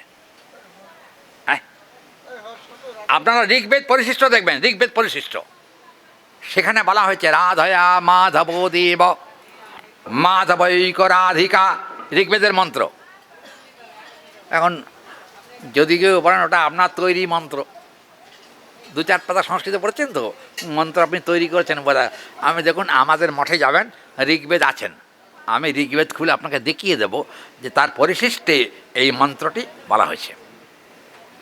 দেখবেন রাধারানী আর গোবিন্দ যদি না থাকেন কোথাও, তাহলে কিন্তু সেই শাস্ত্রই সব ব্যর্থ হয়ে যায়, মিথ্যা হয়ে যায়। অতএব গোবিন্দ আর রাধারানীর যদি ভজন ঠিক না হয়, তাহলে বা মানব জীবন সার্থক হবে না। আরেকটা কথা শেষকালে বলবো, দেখবেন কবিরাজ গোস্বামীপাদ চৈতন্য চরিতামৃতের মঙ্গলাচরণ শ্লোকে তিনি কিন্তু বলেছেন, রাধা কৃষ্ণ প্রণয়মৃগতের লাদিনী শক্তিরাসমান একাত্মান অভিভূপিপুরা দেহ ভেদং গতৌ তৌ চৈতন্যাক্ষং প্রকট মধুনা তদ্দঞ্চ মৈক্যমাপ্তং রাধা ভাবদ্যুতি সুবলিতম নমে কৃষ্ণ স্বরূপম। মহাপ্রভুর কথা বলছেন, মহাপ্রভুকে রাধা ভাবদ্যুতি সুবলিত কৃষ্ণ। দেখুন, এখানে ব্যাকরণে একটা বিশেষণ পদ আছে না, ব্যাকরণে বিশেষণ পদ প্রয়োগ হলো, রাধা ভাব দ্যুতি সুবলিত কৃষ্ণ। তার মানে চট করে কিন্তু মাথায় ঢোকা মুশকিল, কারণ আমিও আগে বুঝতাম না, মূর্খ তো, কিছু বুঝি না আসলে, আপনাদের কৃপাতে যা একটু বুঝি। তা এখন রাধা ভাব দ্যুতি সুবলিত কৃষ্ণ, কে তিনি? রাধা কৃষ্ণ প্রণাম প্রকৃতির লাদিনী শক্তিরাসমান। রাধারানী কে? কৃষ্ণই কিন্তু শ্রী রাধিকা। তত্ত্বত কিন্তু রাধারানী আর কৃষ্ণের মধ্যে কোনো প্রভেদ নাই, বরঞ্চ গোবিন্দের 64টা গুণ আছে। কিন্তু বাবা, গোবিন্দকে এক এক জায়গাতে আমার গাল দিতে ইচ্ছা করে, বুঝছেন? কারণ কি জানেন, গোবিন্দের দয়াটা কম। কিন্তু ভাগবতে যে জায়গায় বলা হয়েছে কংবা দয়ালু শরণাং ব্রজেম, কৃষ্ণের মতো এমন দয়াল ঠাকুরের ভজন না করে আমি কার ভজন করব, এ কথা ভাগবতের কথা। কিন্তু একটা কথা, গোবিন্দ বাহ্যত যত বড় দয়ালুই হন না কেন, মূলত কিন্তু রাধারানীর মতো দয়ালু নন, রাধারানীর মতো দয়ালু নন। কেননা গোকুল তরণী, সনাতন গোস্বামীপাদ, গোকুল তরণী মণ্ডল মহিতে, গোকুলের যত ভক্ত আছেন, ছিলেন, এখনো আছেন, ভক্তমণ্ডলকে কিন্তু কৃষ্ণ করতলগত করতে পারেননি, কিন্তু রাধারানীর হাতের মুঠোর মধ্যে সবাই তারা ছিলেন। রাধারানীর কথায় উঠতেন আর বসতেন। হ্যাঁ, এইটা হলো সব থেকে বড় দিক। কৃষ্ণ যা পারেননি, রাধারানী তা করে দেখিয়ে দিয়েছেন। কেন বলুন তো? মহাপ্রভুকে, ওই যে রূপগোস্বামী মহাপ্রভুকে একটা প্রণাম মন্ত্র বলছেন, রূপগোস্বামী, আপনাদের অনেকেরই জানা মন্ত্রটা, নম মহাবদান্যায় কৃষ্ণ প্রেম প্রদায়তে কৃষ্ণায় কৃষ্ণ চৈতন্য নামনে গৌরতীশে নমঃ। রূপগোস্বামীপাদের মন্ত্র, এটা তাঁর লেখা। তিনি বলছেন যে গৌরহরিকে মহাবদান্যায়, তিনি মহাদাতা। আচ্ছা, যে মহাদাতা হলেন কি করে? এই দান ধর্মটা কার কাছ থেকে শিখেছেন? হরি বল। আরে দান, দানের যে এত বহর কলিযুগে দেখা যায়, হরিনাম বিতরণ হচ্ছে, কে এর মূল? এর মূল কিন্তু গৌরহরি না, এর মূল হচ্ছেন বিশ্বভানু রাজনন্দনে শ্রীমতী রাধিকা। আর রাধা কৃষ্ণ প্রণাবিকেদির লাদিনী শক্তির আসমান একাত্মানৌ। দেখবেন চৈতন্য চরিতামৃতে বলা হয়েছে রাধাকৃষ্ণ এক আত্মা, দুই দেহ ধরি, অন্যান্যে বিলাস রস আস্বাদন করি। দেখবেন রাধাকৃষ্ণ কিন্তু আত্মা এক, দেহটা শুধু কেবলমাত্র আলাদা। আচ্ছা এই হয় কখনো? আপনারা কি বলেন, হয় কখনো? আচ্ছা একটা আত্মার দুই দেহ হতে পারে কখনো? কি বাবা আপনি কি বলেন, হয়? এক আত্মার দুটো দেহ হয় না। আত্মার যেমন ভেদ আছে, দেহেরও কিন্তু তেমনি ভেদ আছে। রাধাকৃষ্ণ এক আত্মা, দুই দেহ ধরি, অন্যান্য বিলাস রস আস্বাদন করি। তার মানে গোবিন্দ নিজের বিলাসকে নিজে আস্বাদন করবার জন্য নিজেই রাধামূর্তিতে প্রকট হয়েছেন। একটাই আত্মা, তত্ত্ব তো কিন্তু রাধারানী আর গোবিন্দ একই, আলাদা কিছু না। কিন্তু বিলাস ও রস আস্বাদন কল্পে গোবিন্দ কিন্তু নিজের অন্তরের যে লাদিনী শক্তি ছিল, আনন্দদায়িনী শক্তি ছিল, সেই আনন্দদায়িনী শক্তিটাকে একটা পৃথক মূর্তি দান করেছেন। সেই মূর্তির নামই কিন্তু বিশ্বভানু রাজনন্দনের শ্রীমতী রাধিকা, অন্য কেউ নাম। অতএব রাধাকৃষ্ণ এক আত্মা, দুই দেহ ধরি, অন্যান্য হ্যাঁ এই কীর্তনীয়রা যা ভোগার্থ কীর্তন করো। এই তোমরা কীর্তন করবে ভোগারতি, যাও যা নিচে যাও। এখানে হবে না কীর্তন? হ্যাঁ এখানে হলে পাঠ বন্ধ হয়ে যাবে। হ্যাঁ পাঠ শেষ করে দিচ্ছি, 1:45 বেজে গেছে। আচ্ছা হরি বলো। তো আমার কথাটা একটুখানি শেষ করে দিই। তো বলছি রাধাকৃষ্ণ এক আত্মা, দুই দেহ ধরি, অন্যান্য বিলাস রস আস্বাদন করি। দুই মূর্তির কারণটাই দেখিয়েছেন এখানে। দুই মূর্তির কারণে বিলাস রস আস্বাদন কল্পে এক মূর্তি দুই রূপে প্রকাশিত হয়েছেন। এটা হলো রাধাকৃষ্ণের তত্ত্বের দিক। প্রেমের দিকে ভগবানের কখনো প্রেম হয় না। আপনারা আমার উপর রাগ করুন না যাই করুন, ভগবানের কখনো প্রেম হয় না, প্রেম কিন্তু ভক্তের হয়। কি বাবা? ভক্তের প্রেম হয় বলে কৃষ্ণের লোভ হয়েছিল। ভক্তের অন্তরে এত প্রেম আছে, ওটা আস্বাদন করবার একটা বাসনা হয়েছিল গোবিন্দের অন্তরে, কিন্তু সেই বাসনাটা পূরণ করে ফেলেছেন। কীভাবে করলেন? হরি বল। জানেন তো রথযাত্রার নৃত্য কীর্তনের সময়তে সেটা পূরণ করেছেন। এক এক দেখবেন 7 সম্প্রদায় কইলে 24 গায়ন আচরণ চৈতন্য চরিতামৃতে 7 সম্প্রদায় করেছেন, গায়ক পৃথক পৃথক করে দেওয়া হচ্ছে। কিন্তু এদের মনে দুঃখ ছিল যে গৌর তো একাই, এতগুলো সম্প্রদায় গৌরকে পাবে কী করে একসঙ্গে, চিন্তা ছিল। গৌর হরি অন্তর্যামী, তিনি সব জানেন। জেনে শুনে কী করলেন জানেন? যখন প্রেমানন্দ চলছে, হরিনাম সংকীর্তন একেবারে উত্তালভাবে চলছে কীর্তন জগন্নাথের সামনে, সেই সময়তে ভক্তের মনোবাসনা পূরণ করবার জন্য মহাপ্রভু 7 সম্প্রদায়ে নিজেকে 7 ভাগে বিভক্ত করে নিজের 7টা সম্প্রদায়ে 2 হাত তুলে প্রেমানন্দে জয় জগন্নাথ জয় জগন্নাথ বলে কীর্তন করেছেন।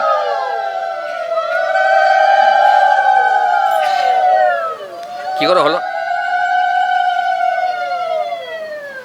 দেখুন, একমূর্তি সিংহ দ্বৈত স্বরূপ, আর একমূর্তি এক স্বরূপ।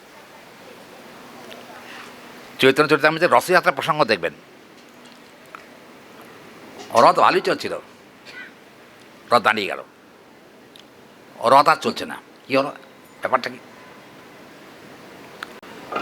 মহারাজ প্রতাপরুদ্র তখন বললেন, তুমি এক কাজ করো, যত দর্শনার্থী আছে সব একসঙ্গে ঠেলতে বলো, টানতে বলো। হলো না, এতটুকু এক চুলো রথ নড়ল না। মজার কথা শুনুন, মহারাজ প্রতাপরুদ্র কী করেন জানেন না? হাতি নিয়ে এলেন, হাতি। চরিতামৃতে দেখবেন হাতি নিয়ে এলেন। বাবা, বিরাট বিরাট উড়িষ্যা গভর্নমেন্টে কিন্তু হাতি আছে প্রচুর, এখনও আছে। হাতি দিয়ে রথ টানা হচ্ছে, কিন্তু এতগুলো হাতি এতটুকু রথটাকে নড়াতে পারল না। কি হলো উপায়? কি হবে? তখন গৌরহরির কানে কানে গিয়ে মুরারিগুপ্ত বললেন, প্রভু কি ব্যাপার? না, রথ তো নড়ছে না, কি করা যায়? গৌরহরি বলেন, রথ চলছে না কেন, কী ব্যাপার? বলে, হাতি দিয়ে রথ টানা হচ্ছে, তাও তো নাড়ানো যাচ্ছে না, কি করা যায়? গৌরহরি বলেন, দাঁড়াও দাঁড়াও দাঁড়াও দাঁড়াও। মহাপ্রভু প্রেমের আবেশে আনন্দিত কলেবরে তিনি গৌরহরি রথের পেছনে গিয়ে, জগন্নাথের রথের পেছনে গিয়ে মাথা দিয়ে রথ ঠেলতে আরম্ভ করলেন। যেই মাথা দিয়ে রথ ঠেলেছেন, অতগুলো হাতি যা পারল না, লক্ষ লক্ষ লোক যা পারল না, গৌরহরি একা মাথা দিয়ে রথ ঠেলার ফলে গড় গড় করে রথ চলতে আরম্ভ করল। কি ব্যাপার, রথ চলছে কী করে? এত চেষ্টা করে চললো না, এখন চলছে কী করে? আসল কথা কি জানেন, যার রথ সেই ঠেলে নিয়ে যাচ্ছে। এখানে এটা হলো আমাদের আদর্শ। যার রথ কি, যিনি জগন্নাথ রূপে বসে আছেন তিনিই তো গৌর। কি বলেন, যেই কৃষ্ণ সেই গৌর সেই জগন্নাথ, একই তত্ত্ব। অর্থাৎ সেখানে ভগবান না করলে কিছুই করার ক্ষমতা আমাদের নাই। তিনি দয়া করে করলেই সর্বকার্য সিদ্ধি হতে পারে তার কৃপাতে।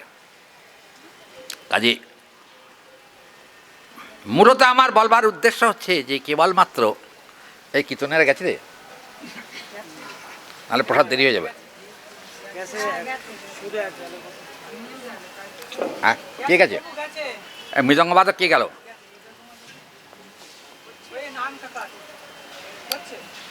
ও ভোগারতি আর চলছে নাকি? আপনাকে পাঠ শেষ করে দিতে তাহলে।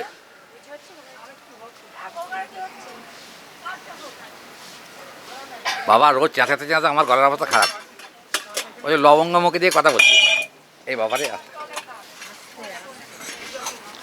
আচ্ছা কথাটা তুমি বললে আমি রাখবো নাকি? এরকম বলবে না পাঠের মধ্যে কখনো। আচ্ছা, একটা ভাবনা আছে না, ব্যতীত ভাবনা বৎমজস চমৎকার ভারভূ। ভাবনাই ভজন, আর ভাবনা নাই তার ভজনও নাই। কথাটা হচ্ছে ওই জায়গা। কীরকম দেখুন, আমরা দেখতে পাচ্ছি আমার এত কথা এলো রাধারানীর চরণ রেণুর থেকে। উদ্ধব মহারাজ রাধারানীর চরণ রেণু একটা রেণুর কণা মস্তকে বাবার লালসাতে তিনি ভাগবতে রাধারানীর চরণে প্রার্থনা করেছেন। উদ্ধব মহারাজকে বলছেন তো, দ্বারকায় কৃষ্ণের মন্ত্রীবর্গের প্রধানমন্ত্রী, এত বড় একজন ব্যক্তিত্ব যিনি, তিনিও কিন্তু রাধারানীর চরণ ধুলির জন্য ব্যাকুলিত। অতএব মা কথা বলবেন, যাদের ভোগার্থ কীর্তন শোনার ইচ্ছা চলে যান।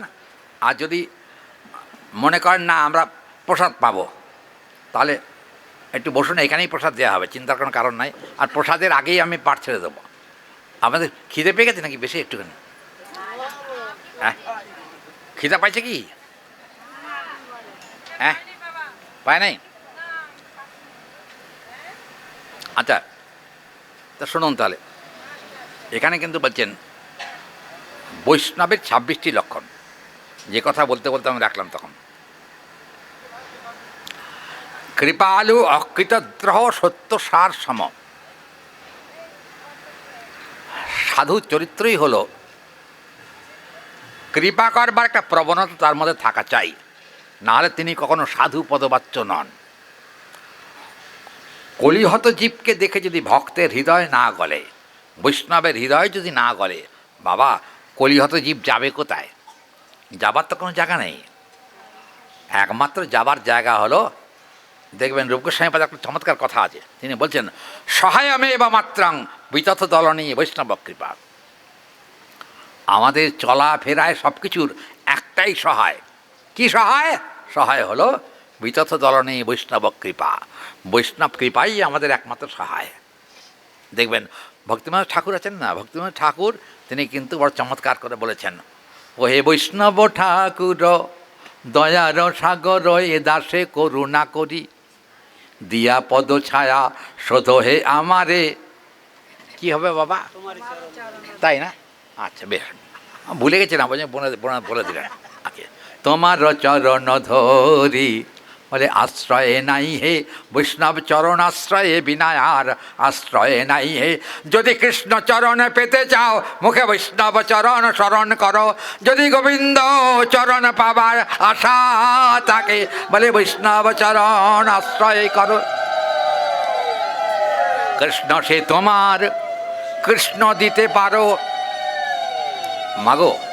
আচ্ছা, কৃষ্ণ সে তোমার, ওহ তা দিতে পারেন, কলকল বন্ধ হচ্ছে না এখনো। কৃষ্ণ সে তোমার, কৃষ্ণ দিতে পারো, তোমারও শক্তি আছে। আমি তো কাঙাল কৃষ্ণ কৃষ্ণ বলি, ধাই তব পাছে পাছে, আমি ধাই তব পাছে পাছে, তোমার করুণা পাবার আসে প্রভু, ধাই তব পাছে পাছে। প্রেমানন্দে যদি কৃষ্ণ বলি, বলে মুখে বা বলি নিতাই গৌর হরি, প্রেমানন্দে যদি কৃষ্ণ বলি। কলিযুগে কৃষ্ণ নামের থেকে গৌর নামের প্রাধান্য বেশি। গৌর নামের প্রাধান্য বেশি কেন? দেখবেন কৃষ্ণ নাম করতে গেলে দেখবেন চরিতামৃতে উল্লেখ আছে যে এক জায়গায় বলা হয়েছে অবশ্য, এক কৃষ্ণ নামে যত পাপ হরে ততকেই সাধ্য নাই তত পাপ করে, এই তো কথা আছে না শাস্ত্রী। কিন্তু কোনো কোনো জায়গায় এটা ব্যর্থ হয়েছে এই বাক্যটা। কি করে হলো? কারণ হলো ওইখানে বলা হয়েছে চৈতন্য নাম যদি স্মরণে আসে একবার, মুখে সে বলিতে না পারে ভাবে শনির্বার, যদি স্মরণ মাত্রে চৈতন্য করো এ চিন্তন, চৈতন্য আসি তাহারে দেন সচরণ। কি বলেন? স্মরণও যদি মহাপ্রভুর কথা আসে, মহাপ্রভু অন্তর্যামী, তিনি ভক্তের অন্তরের সংবাদ জানতে পেরে তিনি ছুটে এসে তাকে তার যুগল চরণ দিয়ে দেন। জানবেন গৌরচরণ পেলে কৃষ্ণচরণ পেতে আর বাকি থাকে না। বাকি থাকে? আরে বাবা, গৌরী তো কৃষ্ণ। অতএব তত্ত্ব তো কিন্তু কৃষ্ণ এবং রাধিকার একত্ব মূর্তি হলেন গৌরহরি। অতএব সেই জন্য এই কবিরাজ গোস্বামী বলে এক আত্মানমপি ববিপুরা দেহ ভেদঙ্গত হতো। আগে এক ছিলেন, বুঝছেন? এক ছিলেন কে? সে না বাবা, আগে তত্ত্ব একটাই ছিল, তত্ত্বের নাম হলো কৃষ্ণ তত্ত্ব। এক ভক্তির এক তত্ত্বর বিশিষ্যতে একটাই তত্ত্ব, কৃষ্ণ তত্ত্ব। কিন্তু কৃষ্ণ চিন্তা করে দেখলেন যে একটা তত্ত্ব হলে কি মজা হবে না, কারণ আমার ভক্ত আমার জন্য কত কাঁদতে পারে এটা কিন্তু আমার কোনোদিন দেখা হয়নি। কী করলেন জানেন? ওই জন্য তো নিজের থেকে রাধারানীকে সৃষ্টি করলেন। জানবেন রাধারানীর মতো কৃষ্ণ বিরহে কান্না এ কিন্তু অন্য কোনো গোপীরও কোনো দিন ছিল না। ছিল কি? কখনো না। কৃষ্ণ বিরহে কান্নাটা এটা কিন্তু ভক্তির একটা বিশেষ অঙ্গ। রাধারানী কিন্তু কৃষ্ণ প্রাপ্তির জন্য বিরহে কেঁদেছেন। আপনারা মাথুর লীলা যদি দেখেন, শ্রীমদ্ ভাগবতে উল্লেখ আছে। মাথুর কীর্তনের কথা বলছি না, কীর্তনিয়ারা অনেক কীর্তনিয়া থাকলে আমার অপরাধ নেবেন না। কীর্তনিয়া অনেক সময় উল্টোপাল্টা কথা বলতে থাকে, সিদ্ধান্ত বিরোধ কথা। সিদ্ধান্ত বিরোধ কথা বললে কিন্তু তাতে কিন্তু ভক্তি নষ্ট হয়ে যায়। ওই জন্য ভাগবত পড়তে হবে। যাহা ভাগবত পড়ো বৈষ্ণবের স্থানে, একান্ত আশ্রয় করো চৈতন্য চরণে। মহাপ্রভু চরণে আশ্রয় না নিলে ভাগবত বোঝা যাবে না। কী হলো তাদের? মহাপ্রভু তিনি কিন্তু আগে ছিলেন এক। বেদান্তের কথা হলো একমে বা দ্বিতীয়াম, একটাই তত্ত্ব। কিন্তু ওই একটা তত্ত্ব কোনো এক সময় মনে মনে চিন্তা করেন, দেখবেন বেদান্তে আছে বিচিন্তানৌপি। বেদান্তের একটা সূত্র, বিচিন্তনৌপি। ভগবানের চিন্তা হলো বিশেষ চিন্তা। কি চিন্তা হলো? মনে মনে ভাবলেন একা একা থাকায় সুখ নাই, কি করা যায়? না সুখই অপি দৃশ্যতে ভবান। ভেতরে কিন্তু তিনি, এই রাধুনীরা অত কথা কয় না, এই খোকা কী রে এত কথা কয় কেন? দেখুন এদিকে খেয়াল নেই, ওরা কথা বলেই যাচ্ছে। হ্যাঁ রাধুনী, দেখুন তা কথা বলে যাচ্ছে, কী অবস্থা দেখুন, কথাটা কান কোথায় থাকে এদের।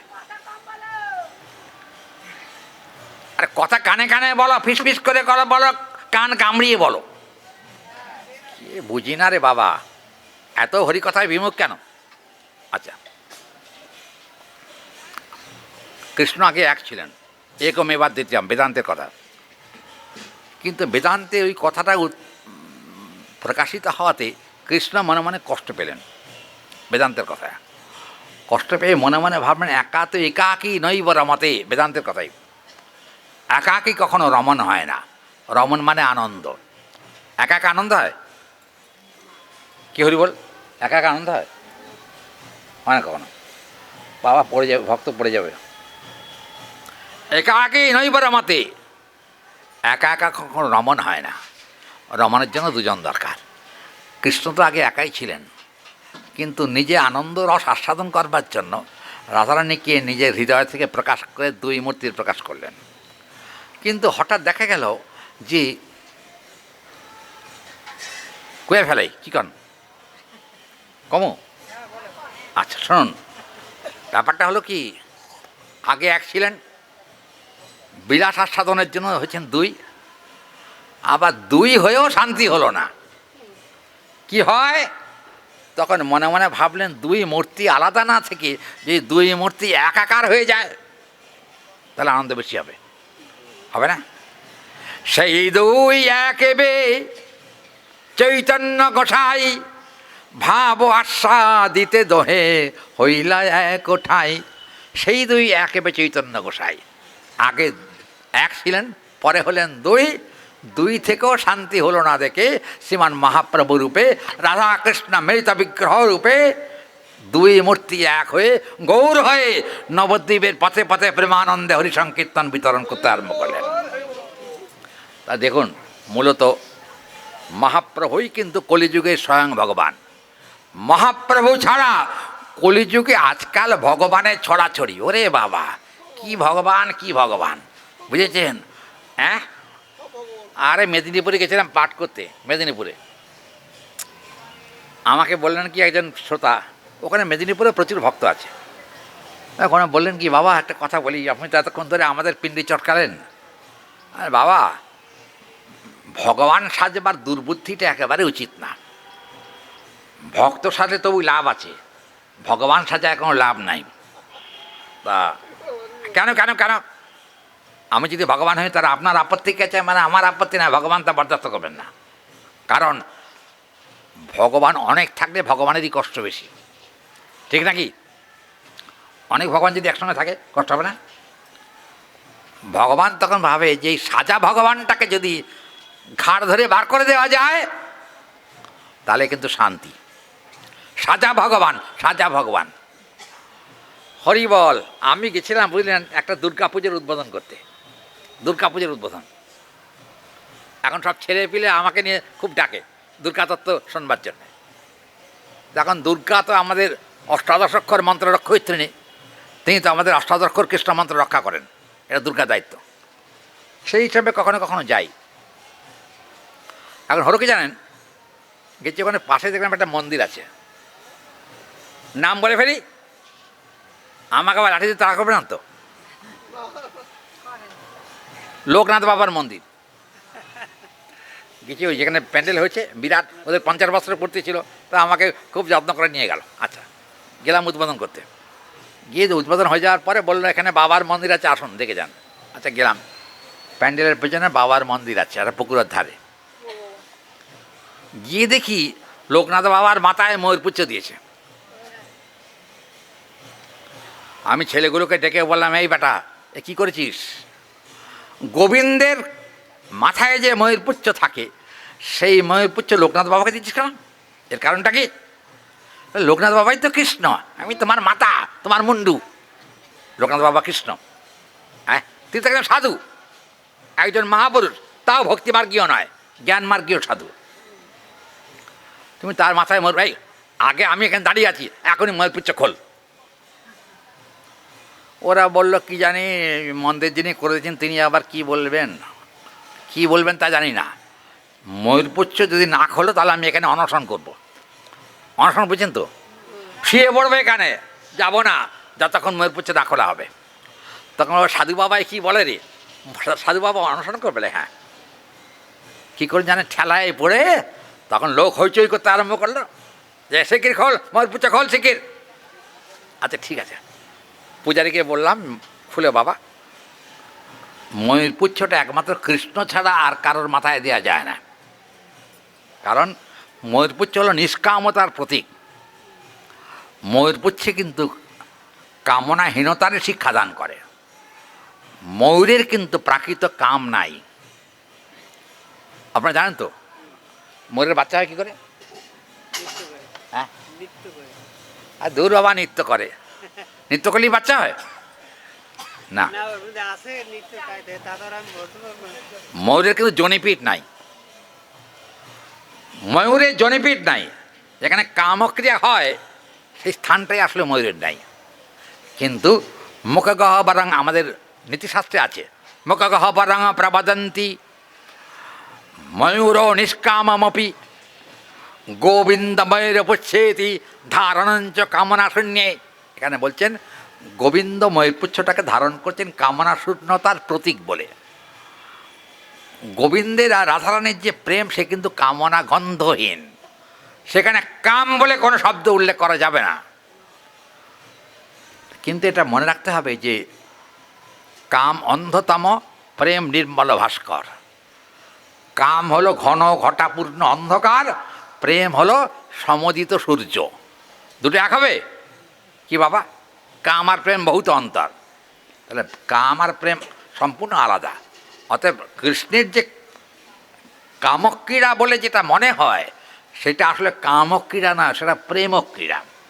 অতএব আমাদের উদ্দেশ্য, মহাপ্রভু আমাদেরকে এত শিক্ষা দিয়েছেন একটাই কারণে, যাতে আমরা কৃষ্ণ প্রেম লাভে ধন্য হতে পারি। কৃষ্ণ প্রেম লাভ, ওইটাই আমাদের জীবনের একমাত্র উদ্দেশ্য। মহাপ্রভু কৃষ্ণ প্রেমে কেঁদেছেন।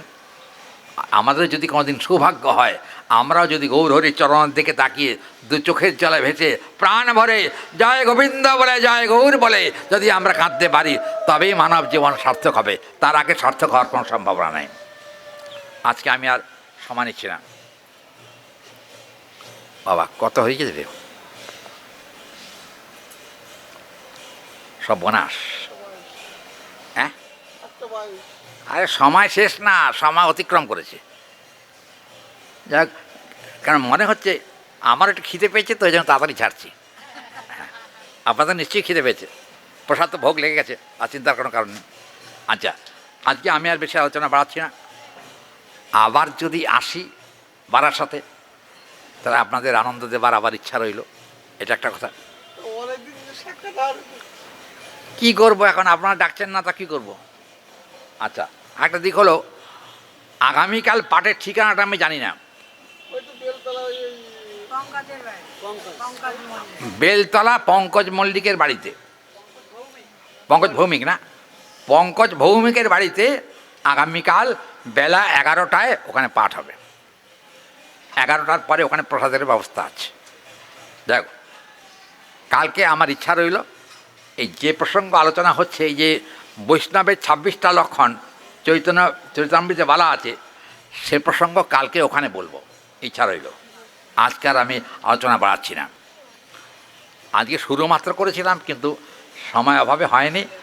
আগামীকাল বলবার ইচ্ছা রইল। আর আপনারা সবাই মিলে আমাকে আশীর্বাদ করুন। আপনাদের আশীর্বাদে যেন আমি যে কদিন বাঁচি, কৃষ্ণ কথা বলতে বলতেই যেন আমার প্রাণটা যায়, এই প্রার্থনা আপনাদের কাছে রইল।